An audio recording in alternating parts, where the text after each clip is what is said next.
안녕하세요. 김성학 변호사입니다. 저는 대한변호사협회 공식인증 제주형사전문변호사이자 제주지방법원 재판부별 국선변호사, 제주지방법원 논스톱 국선변호사를 역임하면서 수많은 음주운전 사건의 변론을 성공적으로 수행해왔으며 현재 다수의 음주운전 사건을 수임하여 변론하고 있습니다. 음주운전 사건 스페셜리스트로서 오늘은 음주운전으로 인한 면허 취소 처분을 받은 경우의 구제 절차에 대해 설명드리도록 하겠습니다.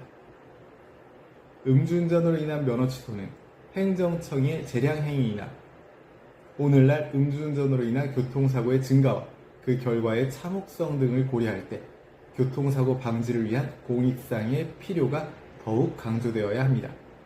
특히 일반적인 행정처분과 달리 취소로 인한 당사자의 불이익보다 일반 예방적 측면이 더욱 중시됩니다. 면허 취소의 범위와 특징과 관련해서 우선 면허 종류별 취소 원칙이 있습니다. 여러 종류의 운전면허는 가분성이 있어 원칙적으로는 각각 별개로 취급됩니다. 다만 승용차 음주운전의 경우 제1종 보통면허와 대형면허를 함께 취소하는 것이 적법합니다. 이는 한 면허만 취소할 경우 다른 면허로 운전이 가능해지게 되어 법적 제재 효과가 없기 때문입니다. 취소 사유의 개별성과 관련해서 특정 차종의 음주운전은 해당 면허의 취소 사유가 되지만 다른 종류의 면허 취소 사유가 되지는 않습니다. 예를 들어 레카 크레인 음주운전은 특수 면허의 취소 사유이지만 보통 면허의 취소 사유가 되지는 않습니다. 구제 절차의 단계별 접근과 관련해서 우선 사전 대응 단계에 음주 측정 시 협조적 태도를 유지하고 필요한 경우 2차 측정을 요청하며 진술 거부권 행사 여부를 신중하게 결정해야 합니다. 또한 음주운전 방지장치 설치 등 재발 방지 노력을 입증할 필요도 있습니다. 행정적 구제 절차로는 우선 이의신청 절차가 있습니다. 처분을 받은 날로부터 60일 이내에 이의신청이 가능하며 처분의 위법성이나 부당성을 주장할 수 있습니다. 정상 참작 사유를 제시하는 것도 가능합니다. 다음으로 행정심판이 있습니다.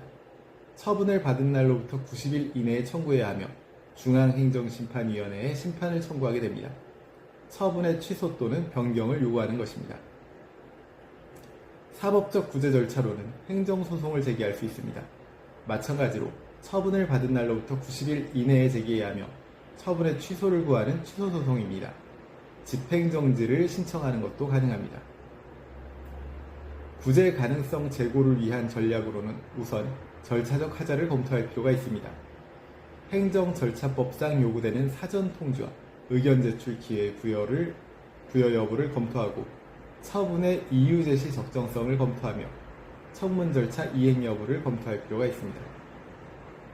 다음으로 실체적 위법 사유를 검토할 필요가 있습니다. 혈중 알코올 농도 측정의 정확성과 음주 측정 기기 정상 작동 여부, 그리고 음주 측정 절차의 적법성을 검토해 볼 필요가 있습니다. 마지막으로 정상 참작 사유를 입증할 필요가 있습니다. 음주운전 전력 부재, 직업상 운전면허의 필요성, 가족 부양의 필요성, 진정한 반성과 재범 방지 노력 등을 입증할 필요가 있습니다.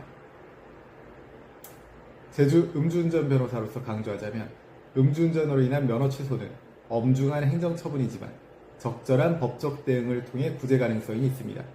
다만 음주운전의 위험성과 사회적 해악을 고려할 때 가장 중요한 것은 예방이며 면허 취소 처분을 받은 경우에는 진정한 반성과 재발 방지 노력을 통해 구제 절차에 임하는 것이 바람직함을 명심하시기 바랍니다. 현재 음주운전 면허 취소 처분을 받아 구제가 필요하시다면 언제든지 제주 음주운전 변호사 김성학 법률사무소를 찾아주시면 신속 정확한 해법을 제시해드리겠습니다. 조금이나마 도움이 되셨으면 합니다. 여러분의 권리를 지키고 언제나 신속하고 정확한 해법을 제시해드리는 김성학 변호사입니다. 감사합니다.